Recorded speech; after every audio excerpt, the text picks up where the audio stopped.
কারো শার্টের ভিতরে এমব্রয়ডারি করা, কারো জামার ভিতরে নকশা করা। আজ এই সাদা কাফনটার দিকে তাকাও।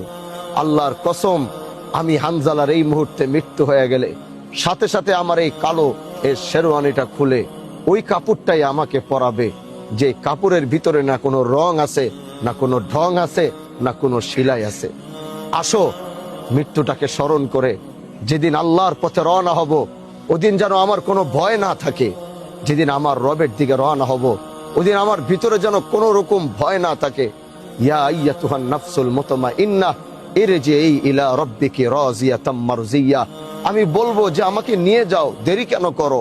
আমি তো ওই দুনিয়ায় বাঁচতে চাই না যেই দুনিয়া আমার আল্লাহর থেকে আমাকে দূরে সরাই দিছে, যেই দুনিয়া আমার রব থেকে আমাকে আলাদা করে দিচ্ছে, যেই দুনিয়া আমাকে শিকল দিয়ে বাইদা জাহান্নামের দিকে টানছে।